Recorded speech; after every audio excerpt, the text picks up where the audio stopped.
O câncer é uma multiplicação irregular e anômala de células. Elas começam a se proliferar anomalamente. Isso pode ser local e, com o tempo, ela pode se enraizar. Por isso, a palavra câncer, que vem do grego caranguejo. Ele tem vários estágios. E quanto mais precoce, quanto mais o estágio estiver no início, maior a nossa chance de cura.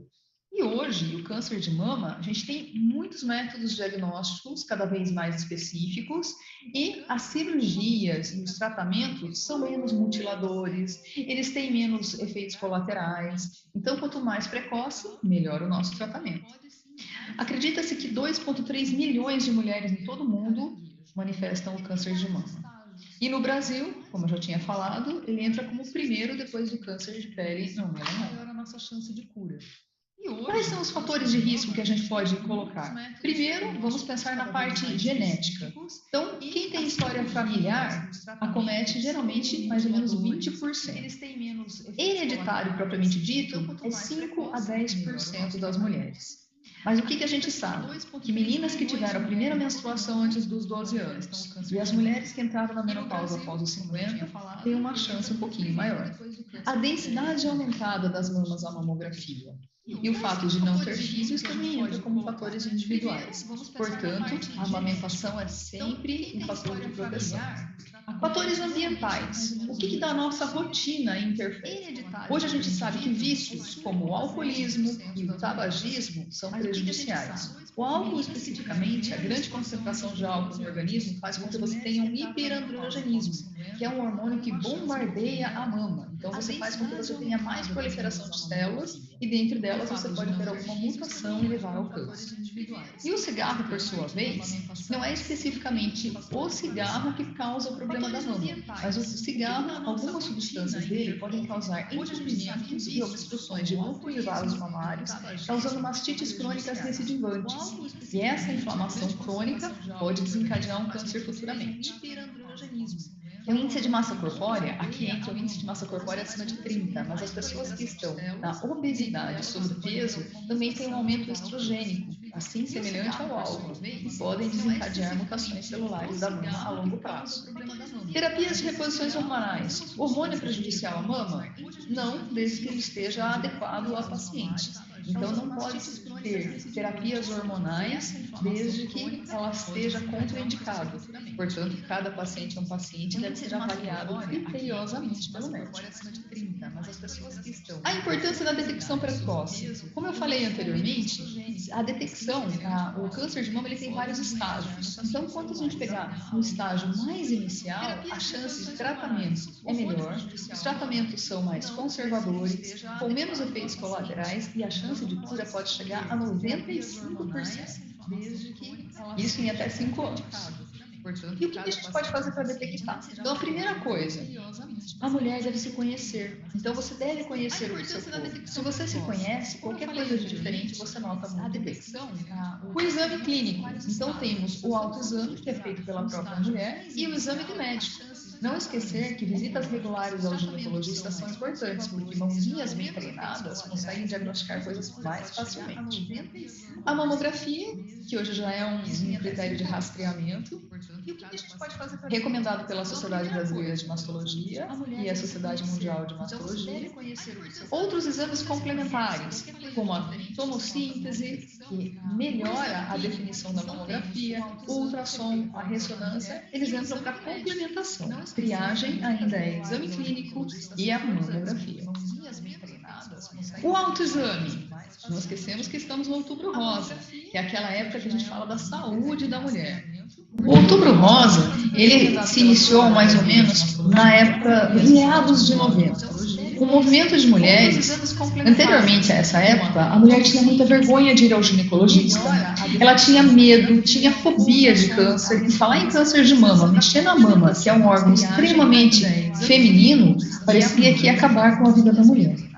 Pensando nisso, em meados de 90, um movimento chamado Outubro Rosa se desencadeou com algumas senhoras e começaram a se iniciou mais ou menos na época de meados de importância o movimento de mulheres anteriormente a essa época, a mulher tinha muita vergonha de ir ao ginecologista, ela tinha medo, tinha fobia de câncer, falar em câncer de mama, mexer na mama, que é um órgão extremamente feminino, parecia que ia acabar com a vida da mulher.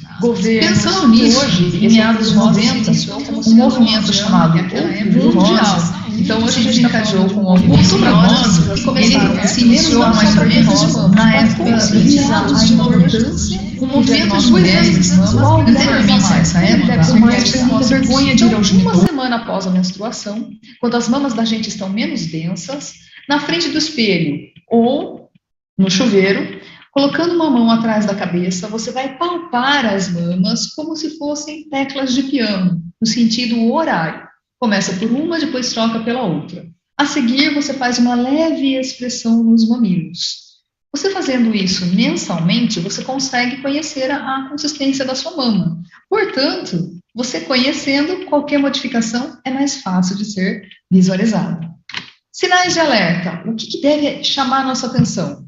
Feridas na mama que não cicatrizam, nódulos aparentes ou palpáveis, retrações mamilares, vermelhão, inflamação local, saída de secreção escura ou clara, podendo ser espontânea ou a leve expressão, e a pele enrugada como se fosse casca de laranja. Pensando nisso, a gente vai continuar falando sobre o planejamento familiar. Só vou voltar uma coisinha aqui. Em relação ao câncer de mama, vou deixar bem claro, visitas ao ginecologista e o autoexame são os melhores medidas preventivas. A gente fazendo o diagnóstico precoce, a chance de tratamento é muito melhor. Mas a saúde da mulher não significa só câncer. A saúde da mulher significa um todo. E uma das coisas que mais preocupa e que mais chama a nossa atenção é quando ter filhos e quando não ter filhos. Aí entra o nosso segundo tema, o planejamento familiar. Vocês sabiam que mais da metade das gestações que acontecem hoje não são planejadas? Pensando em milhões de métodos anticoncepcionais que a gente tem, ainda mais da metade não foram planejadas. A primeira pílula anticoncepcional foi lançada em 1960 e entrou a nível comercial em 1961.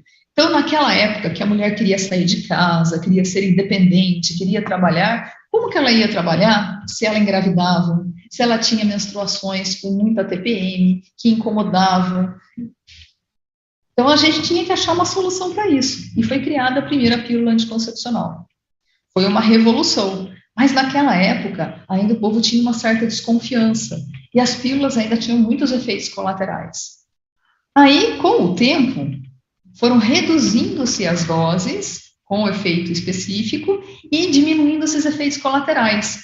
Então, a pílula foi ganhando mais espaço. As pessoas foram confiando mais na pílula e aderindo mais. E nos anos 80, as mulheres já não queriam mais tomar pílula, elas queriam alguma coisa que fosse mais prática. Aí surgiram as primeiras anticoncepcionais injetáveis. Mas ainda a gente queria coisas diferentes, não só evitar filhos, a gente queria benefícios a mais. Aí surgiram, na década de 90, alguns anticoncepcionais que tinham progestogênios, que tinham benefícios para a mulher, como melhora da pele, diminuição da retenção de líquidos, diminuição de cólicas e TPM. E nisso, a adesão foi aumentando cada vez mais e a eficácia, conforme a utilização do método, aumentando cada vez mais. Em 2000, teve uma grande revolução. A gente começou com métodos diferentes. Então, as vias de administração, se antes a gente tinha o injetável e os comprimidos que eram de uso diário, começaram-se outros métodos. O adesivo, o anel vaginal. O adesivo que ele é transdérmico e cai direto na corrente sanguínea, e o anel vaginal que é colocado mensalmente na vagina. Então, isso também começou com uma revolução. Mas a gente queria alguma coisa que fosse diferente, a gente queria alguma coisa que durasse mais, que a gente não tivesse que se preocupar em trocar. Aí surge em 2000 os DIUs hormonais e o implante, que hoje são chamados de LARCs, métodos anticoncepcionais a longo prazo. São métodos que duram mais, têm menos efeitos colaterais e com uma eficácia muito maior. E em 2020, em plena pandemia, a gente tem um lançamento nacional do DIU hormonal com uma dose menor de hormônio e um DIU um pouquinho menor, que ele pode ser utilizado até em meninas que nunca tiveram filhos e com menos dose hormonal. Tipos de métodos anticoncepcionais. Então, em métodos anticoncepcionais, a gente tem uma gama gigante, desde os métodos naturais até os métodos irreversíveis. São chamados de irreversíveis porque a chance de retomada é menos de 10%. Então, os métodos cirúrgicos, a regressão deles é praticamente zero. Métodos naturais. Os métodos naturais são excelentes desde que você conheça seu corpo e você tenha ciclos regulares. Então, você tem que acompanhar o seu ciclo menstrual, saber certinho o seu período fértil, para que você possa usar uma tabelinha. A tabelinha vai te mostrar o seu período fértil e o período que você, teoricamente, quer engravidar ou o período que você não quer engravidar. E associado a isso, você tem a temperatura corpórea e o coito interrompido. Vantagens e desvantagens. Não tem efeito colateral nenhum no corpo, não tem hormônio, mas a alta taxa de falha é gigante. Porque, às vezes, qualquer mecanismo, alguma medicação, alguma virose que você teve, até um Covid que você teve, pode alterar seu ciclo menstrual. E a alteração do ciclo menstrual, você pode ter falha desse método. Métodos de barreira, são métodos que bloqueiam a gravidez. Então, entram a camisinha feminina e a camisinha masculina.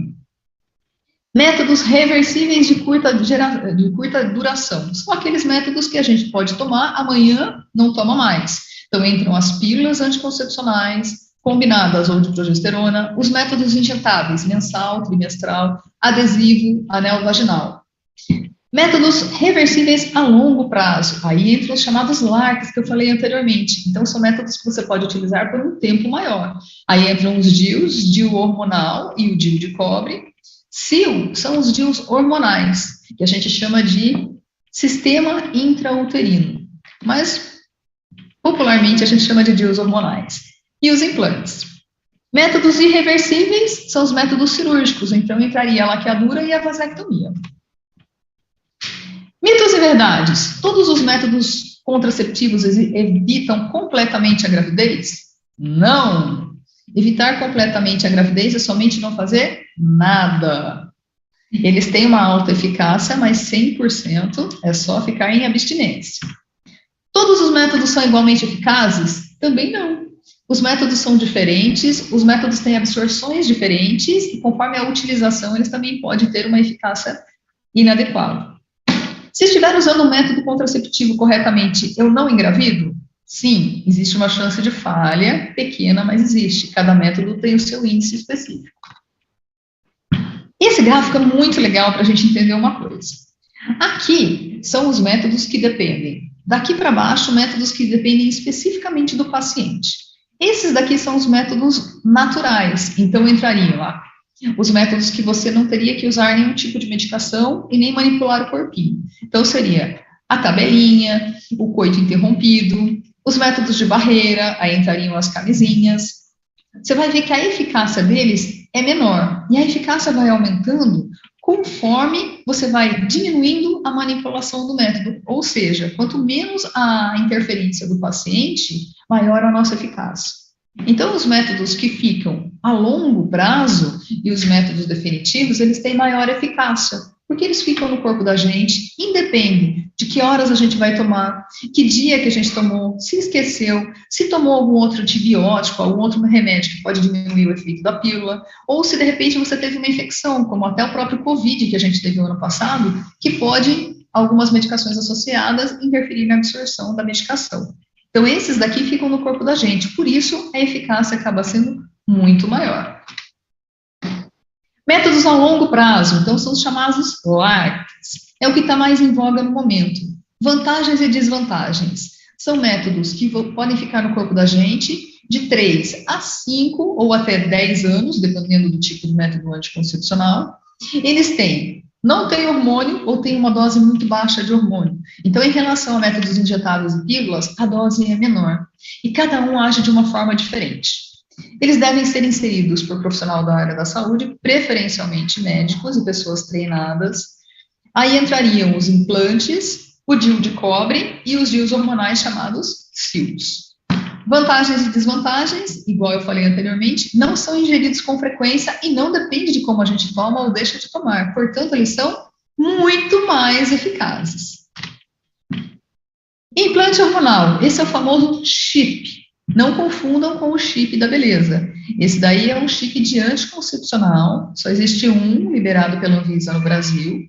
Ele é colocado subcutâneo no braço e ele tem uma duração de 3 anos. O que ele faz? Ele é semelhante a uma pílula de progesterona, ele só tem progestogênio, e ele tem uma duração de 3 anos. Vantagens e desvantagens. Ele tem um efeito sistêmico, então ele diminui alguns efeitos de TPM. Ele pode aumentar um pouquinho a oleosidade da pele e do cabelo, mas a eficácia dele é muito grande, ele tem uma chance de falha de 0,05%. A tendência é diminuir o fluxo da menstruação, tendendo a aumentar. Então, você não vai ter ciclos menstruais, mas você vai ter menstruações ocasionais em menor quantidade do que você tomava antes. Vantagens de não ter um estrogênio, não aumenta risco para trombose e pode ser utilizado sem interferência do paciente. DIU de cobre. O DIU de cobre é um pequeno Tzinho que é inserido dentro do útero e ele tem uma ação local, ele tem uma ação inflamatória dentro do útero que não deixa com que você engravide. Ele não libera hormônio, pode ser utilizado de 5 a 10 anos, mas pode aumentar um pouquinho o sangramento menstrual. A chance de falha dele vai de 0,8% e, assim como os outros LARCs, assim que você tira a taxa de fertilidade no próximo ciclo, você já está ovulando. DIU hormonal.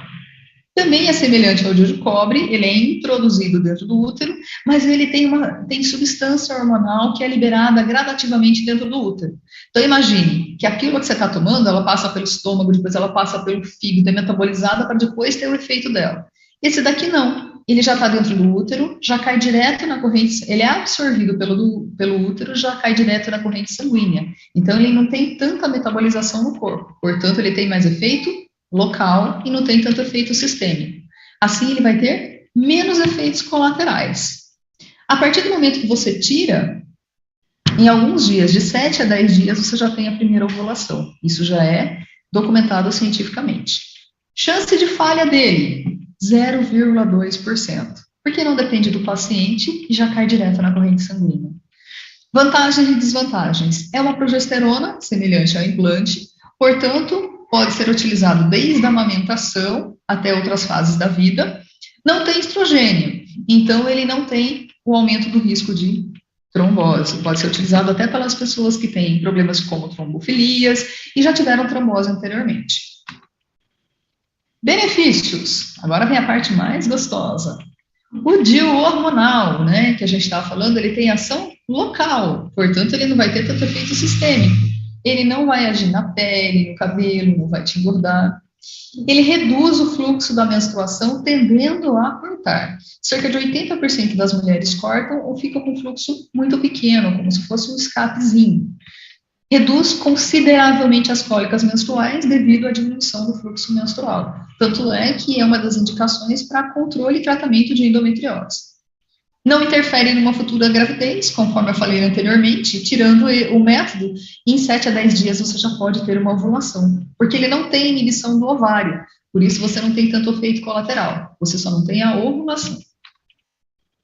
Mitos e verdades sobre DIUs. DIUs não são abortivos. Aborto é crime no Brasil. Se é um método que a gente divulga e é feito pelo Ministério da Saúde, não pode ser abortivo. DIUs não aumentam o risco de infecção genital. Até pelo contrário, o muco vaginal ele fica diferente, então ele não deixa você ter tanta infecção. Pode ser utilizado para quem não teve filhos. Hoje a gente tem, até para úteros pequenos e meninas que não tiveram filhos, tem até um DIU hormonal um pouquinho menor que é mais indicado para essas meninas. Não engordam, porque eles não têm efeitos sistêmicos. Não atrapalham e nem dificultam uma nova gestação. E são 20 vezes mais eficazes do que os métodos como pílulas anticoncepcionais, porque não depende do paciente e ele fica no corpo da gente.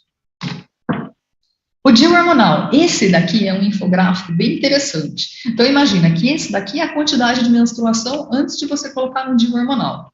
Conforme vai passando o tempo, ocorre uma atrofia dentro da camada interna do útero que vai diminuindo o seu fluxo menstrual. Então, não existe aquela história que o sangue vai para o cérebro. Até pelo contrário, você não tem o sangramento. Então, ele vai diminuindo, diminuindo, e em 12 meses você tem uma diminuição cerca de 97% de volume do sangue. Então, isso daí é muito bom em termos de hiperfluxo menstrual e, consequentemente, as cólicas vão diminuindo cada vez mais. Esse é um dos métodos mais indicados para quem tem sangramento uterino anômalo, que é o chamado SUA. A redução em 97% muitas vezes é tratamento. Hoje a gente deixou de fazer muitas esterectomias, que são retiradas do útero, com tratamento com DIU hormonal. Onde eu posso colocar um LARC? Bom, no SUS, a gente tem o DIU de cobre, no convênio e em clínicas também. Os DIUs hormonais já não temos no SUS, mas nos convênios, segundo a Agência Nacional de Saúde, para métodos anticoncepcionais, eles têm cobertura. E nas clínicas particulares também. O implante realmente não tem no SUS e não tem nos convênios, ele só vai ter em clínicas particulares. Como posso inserir um LARC? Então, conforme eu falei anteriormente, o LARC, ele pode ser inserido em qualquer uma dessas instâncias, desde que ele tenha cobertura pelo convênio ou particular. Só que a gente tem que lembrar o seguinte, cada método tem que ser específico para o paciente. Então, não é porque a minha vizinha toma uma pílula que vai ser boa para mim. Não é porque o DIU é bom para uma pessoa que é bom para você também. Ele deve ser avaliado. Você tem que avaliar quando você quer engravidar. Eu quero engravidar hoje? Eu não quero mais engravidar? Pretendo engravidar daqui a um ano? Então, dependendo do que você deseja, se você quer engravidar logo ou não. Dependendo de como é o seu fluxo menstrual, se você tem muito, tem pouco, se você tem cólicas, dependendo dos tipos de patologias crônicas que você possa vir a ter, que interferem na absorção. Então, cada método ele tem que ser específico para cada paciente. E hoje, não adianta a gente dizer que não tem escolha. Você tem liberdade de escolha. Você pode escolher. Portanto, converse com o seu médico. Explique seus detalhes para você escolher qual o seu método mais adequado e se enquadra para você. Agende uma sessão de aconselhamento individual, temos o link do chat para aconselhamento individual. Você pode tirar dúvidas, fazer a pesquisa de satisfação. E agradecemos o encontro com vocês e estamos disponíveis para tirar dúvidas e para orientar vocês. Muito obrigada. Lígia, com você. Doutora Karina, me ouve bem? Confirmar meu áudio. Obrigada pela aula, pelas explicações. É sempre tão importante, né, a gente levar conhecimento pautado em evidência científica, né, na sua experiência clínica, da sua vivência médica. Então, foi muito bom estar te ouvindo, aprendendo. Então, agradeço em nome da Coca-Cola, Sorocaba Refrescos, a sua presença aqui conosco. Estamos aí há alguns minutos se aproximando do fim, que eu sei que você tem o seu horário aí, seus compromissos, mas acho que é importante a gente falar um pouquinho, pensando mais no câncer de mama e o planejamento familiar, né? Se existe alguma restrição, se a mulher que ela tem algum histórico de câncer de mama, usar algum método contraceptivo, é uma dúvida bem frequente. Em relação ao câncer de mama, o câncer de mama, muitas vezes, ele tem um componente hormonal. Então, o ideal é que a gente, se a pessoa já foi diagnosticada com câncer de mama, use um método que não tenha hormônio. Então, estão indicados os métodos de barreira e o DIU de cobre. Pessoas que têm antecedente familiar. Tem gente que acha que tem antecedente familiar. Minha mãe teve, minha tia teve, não posso tomar hormônio nenhum? Pode. Tem que ser avaliado pelo ginecologista as chances de risco. Então, você pode usar hormônio, você pode usar pílulas, você pode usar DIUs, se você tiver antecedente familiar positivo. Ótimo. Mais dúvidas apareceram por aí? Estamos recebendo aqui, a Michelle está fazendo acompanhamento. Michelle, nos ouve bem? Fica ligando o microfone.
Na verdade, hoje a gente já está falando muito que os fatores de risco, a parte externa, o que a gente come, isso daí pode desencadear alterações. Infelizmente, a gente tem um mundo muito mais industrializado do que a gente tinha antes. Então, a alimentação hoje, ela vem muito fechada e muito cheia de conservantes, sais. Então, isso daí já complica. Hoje a gente sabe que uma alimentação saudável, mais natural, se você comer coisas mais ricas em fibras, em vitamina C, em minerais, você acaba tendo um benefício antirradicais livres e você diminui a chance de mutações de células no corpo da gente. Isso daí você pode diminuir em até 30%. No câncer de mama, especificamente, eu estava falando em relação à obesidade. A obesidade, você tem o aumento do colesterol, do metabolismo do colesterol, você tem um desvio dele para os hormônios, principalmente os estrogênios. E os estrogênios, eles podem bombardear a mama, causando alterações locais na mama, e isso não interferindo também não só na mama, mas em outros tipos de câncer, como câncer de ovário e câncer de endométrio, que é a camada interna do útero. Em relação a alimentos especificamente, hoje a gente sabe que a criança é o alicerce de tudo. Então, se você começar com uma alimentação saudável desde a infância, essa criança já vai ter o costume de se alimentar e isso daí vai beneficiar para que ela não tenha um metabolismo inadequado na fase da adolescência e que não tenha doenças cardiovasculares futuras. Em relação a câncer, o que isso daí muda? Se você tem uma vida mais saudável, você tem menos chance de ter alterações, que são as mutações das células que desencadeiam o câncer. E isso não só para câncer de mama, né? Então, estamos falando de câncer de estômago, estamos falando de câncer de intestino, estamos falando de câncer de tireoide. Então, a alimentação saudável hoje, ela entra, existe até uma indicação nova de medicina que a gente fala que é a medicina do estilo de vida. Então, o estilo de vida saudável, ele não beneficia para você não ter só doenças, mas para você não desencadear cânceres também por vários mecanismos. Então, a alimentação saudável, a atividade física regular, de no mínimo 30 minutos, que seja pelo menos umas 3 vezes por semana, isso ajuda para que o seu corpo se organize direito e que você tenha um metabolismo adequado. Então, você tendo uma integração do seu corpo, é o corpo, a cabeça, então hoje chama-se medicina integrativa. Você tendo essa relação e achando um equilíbrio, você consegue ter uma vida mais saudável. E uma coisa que é interessante, Michele, hoje a gente está durando mais. Então, de qualquer forma, a nossa expectativa de vida vai ser maior. Então, a gente tem que pensar, eu quero viver mais doente ou eu quero viver mais com saúde? Então, o que a gente puder fazer para beneficiar isso daí, né, é bem-vindo.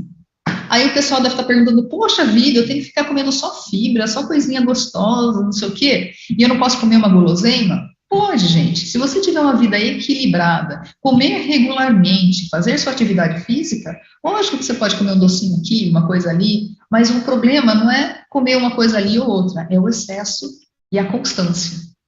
Então, você não pode exceder tudo que é em excesso de açúcar, tudo que é em excesso de gordura. Hoje pode não fazer tanto efeito, mas ele é de depósito e a longo prazo ele pode ser maléfico para o seu organismo.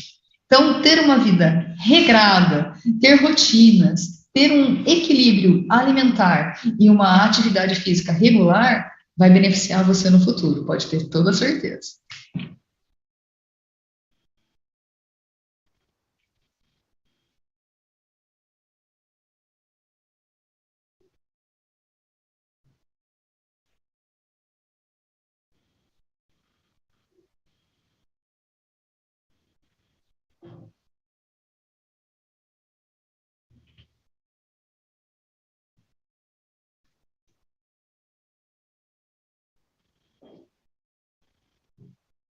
Meninos, homens também podem ter câncer de mama. A gente está falando em mulher, em outubro rosa, mas os homens também. A incidência do câncer de mama em homens é um caso a cada 100. E geralmente eles têm um componente genético. Então, o câncer de mama no homem, geralmente é aquela família que já teve um antecedente familiar com câncer de mama, independente de ser homem ou mulher, ou tem alguém de fator direto, por exemplo, a mãe, a tia, de primeiro grau. No homem, como ele vai se manifestar? O homem, ele não tem uma mama exuberante, né? Então, a primeira manifestação do câncer de mama no homem é um nódulo. Então, você vai notar um nódulo na sua parte torácica. Geralmente, ele é um pouco mais dolorido, porque é uma estrutura que não é distendida. Então, a partir do momento que distende fibras, ela pode ser um pouquinho mais dolorida, diferente do da mulher. Como a mama da mulher já é mais volumosa, tem parênquima mamário, tem gordura, o nódulo, para ele ser sentido, ele tem que ser palpado. Às vezes a gente não palpa o nódulo, por isso a gente faz mamografia de rotina na mulher. Agora, no homem, não. Ele é mais fácil de visualização e o exame para diagnosticar, para triar, na verdade, acreditem, é a mamografia. A gente faz mamografia em homens, sim. Faça mamografia e ultrassom para avaliar esse nódulozinho. E muitas vezes, um carocinho na região torácica não necessariamente é câncer.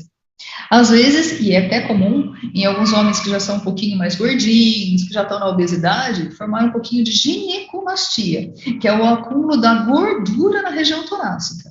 Então, não é porque você tem uma gordurinha ali, parece até uma maminha que o pessoal fica falando, isso daí não é uma sugestivo de câncer, até pelo contrário, às vezes é um acúmulo de gordura nessa região.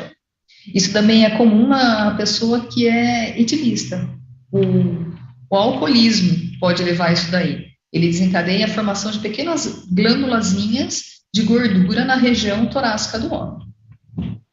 E a partir do momento que você notou algo diferente, é indicativo que você passe no mastologista. Mastologista não é só médico de mulher. O mastologista também trata patologias na mama do homem. Então, notando alguma coisa diferente, passar no mastologista para avaliar se é alguma coisa para ser criada ou não. Não esquecer que o exame médico, lógico, a gente está falando de educação geral da população, estamos falando de controles que você pode fazer como paciente, mas não esquecer que a visita regular ao médico é importante para triar fatores de risco e a necessidade de algum exame diagnóstico.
Michele, eu que agradeço a oportunidade. Estamos disponíveis para tirar mais dúvidas e ajudar vocês a entenderem um pouquinho mais sobre o corpo.